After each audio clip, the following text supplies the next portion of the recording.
တင်းတို့ကအစွမ်းထက်တဲ့သူတစုံတစ်ယောက်ဖြစ်ဖို့ဆူတောင်းနေရတဲ့သူမဟုတ်ဘူးစူးစမ်းနေရတဲ့သူမဟုတ်ဘူးအောင်မြင်တဲ့သူတစ်ယောက်ဖြစ်ဖို့ရုန်းကန်နေရတဲ့သူတစ်ယောက်လုံးဝမဟုတ်ဘူ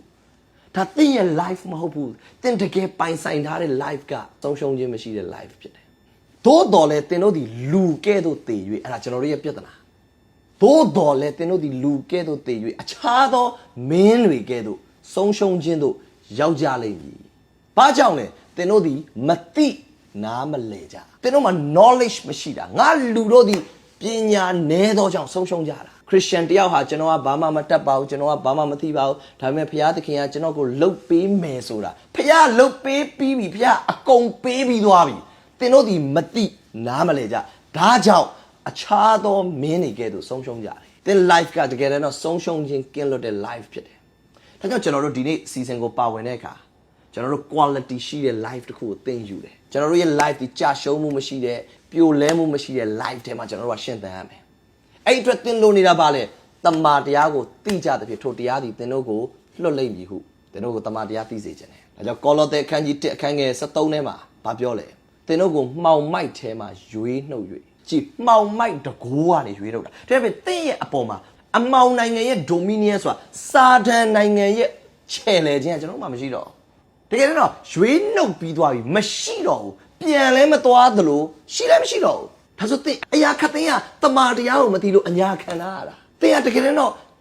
darkness ရဲ့ dominion မှာမရှိတော့ Satan ရဲ့ dominion မှာမရှိတော့ဘူးသင်မှာယောဂဆိုတာမရှိဘူးအရာအားလုံးကအလိန်ခံရတာသင်ကဆင်းရဲခြင်းရဲ့ dominion မှာမရှိတော့ဘူးမတရားသောအမှုတွေရဲ့သင်ကိုနှောက်ယှက်ခြင်းဖျက်ဆီးခြင်းရဲ့ dominion အောက်မှာသင်မရှိတော့ဘူးသင်ကအဲ့ဒီအောက်မှာလုံးဝမရှိတော့ဘူးအရာခတ်သိန်းကအလိန်နေဖြစ်တယ်ဘာကြောင့်လဲကျန်စာဒီလိုပြောတယ်ချစ်တော်မူသောသားတော်ရဲ့နိုင်ငံကိုသွင်းပြီးသွားပြီကျွန်တော်တို့နေနေတဲ့ dominion ကတကယ်တော့ဖျားသခင်ရဲ့နိုင်ငံတော်ရဲ့ dominion အောက်မှာကျွန်တော်တို့ကိုမဆမှာကူညီမှာကျွန်တော်တို့ကိုထောက်ပံ့မှာအရာတော့ဖျားကောင်းကင်တမန်လေးဖျားရဲ့လမ်းပြခြင်းကကျွန်တော်တို့မှာအပြည့်ရှိတယ်ဒါပေမဲ့ဘာကြောင့်အမှောင်နိုင်ငံမှာပိတ်မိသွားလဲတကယ်တော့တင်ကအမှောင်ရဲ့ dominion မှာမရှိဘူးဘာကြောင့်လဲနိကော46ကဘာပြောလဲငါတို့ဒီအာယောစိတ်ပြည့်ခြင်းနဲ့ကင်းလို့ကြိုင်ငါတို့ဤအပြင်လူဒီဖောက်ပြန်ခြင်းတို့ရောက်တော်လဲကြည့်အပြင်ကို focus မလုပ်ဘူးအပြင်မှာဖောက်ပြန်မှုတွေကိုသင်မြင်တဲ့အခါသင်ရဲ့စိတ်ကဘာဖြစ်ပြီလဲစပြီးဟဲငါတို့အမှောင်ထဲရောက်နေပြီလားမသိဘူးဟာငါတို့စာရန်ရဲ့နှောက်ယှက်မှုအောက်မှာငါတို့ရောက်နေပြီလားမသိဘူးအငယ်ဆက်ခွန်မှာအကြောင်းမူကားမျက်မှောက်၌ထင်ရှားသောအရာတို့သည်ခဏသာတည်၍မထင်ရှားသောအရာတို့သည်အစဉ်မြဲတည်ကြောင်းကိုငါတို့သည်ထောက်လျက်ထင်ရှားသောအရာကိုမကြည့်မမှတ်ပဲမထင်ရှားသောအရာကိုကြည့်မှတ်စဉ်အခါထင်ရှားသောအရာပါလေယခုခဏခံရသောဆင်းရဲဒုက္ခဒါကြောင့်သင်အစာရရဲ့ dominion အောက်မှာမရှိဘူးဒါပေမဲ့သင်ကအဲ့ဒါကိုလှည့်ကြည့်မိလို့ပတ်စံညော့သွားတာကိုကြည့်မိတယ်အလိန်ခံလိုက်ရတာကိုလှည့်ကြည့်မိတယ်သူများနှောက်ယှက်တာကိုကြည့်မိတယ်ယောဂနည်းနည်းလေးခံရတာကိုသွားကြည့်မိတယ်သင်ရဲ့ကြည့်တဲ့နေရာမှားသွားလို့ဘာကိုကြည့်ခိုင်းလဲမထင်ရှားသောအရာကိုကြည့်မှတ်စဉ်အခါဘာဖြစ်လို့လဲနှုတ်ကပတ်တော်ကသင်ကိုသားတော်ရဲ့နိုင်ငံထဲကိုသွင်းပြီးပြီလို့ပြောရင်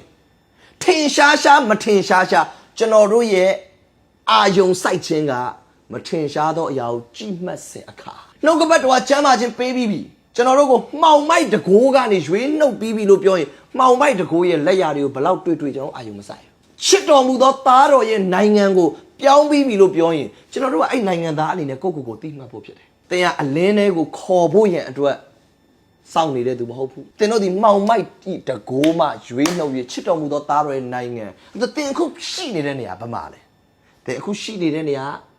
ချစ်တော်မူသောသားတော်ရဲ့နိုင်ငံထဲမှာအဲ့ဒီနိုင်ငံယောဂမရှိဘူးအဲ့နိုင်ငံပျက်စီးခြင်းမရှိဘူးအဲ့နိုင်ငံဆင်းရဲခြင်းမရှိဘူးအဲ့သင်ရဲ့ focus တွေဒီဟိုဟာဘာဖြစ်တယ်ဒီဟာဘာဖြစ်တယ်အဲ့အရာတွေကိုသင် focus မလုပ်နဲ့သင်အခုသိရမှာနှုတ်ကပတ်တော်ပြောတယ်ငါသားတော်နိုင်ငံထဲမှာနင်းမနှက်ဖြန်နေကြရင်ငါတို့တကယ်လို့များမလုံလောက်ပဲဒုက္ခရောက်ခဲ့ဘယ်လိုလုပ်မလဲအဲ့ဒါကိုမကြည့်နဲ့သားတော်ရဲ့နိုင်ငံထဲမှာငါတို့ကမလုံလောက်ခြင်းမရှိနိုင်သားတော်ရဲ့နိုင်ငံထဲမှာကောင်းမြတ်ခြင်းတွေပဲရှိပဲ all things work together for good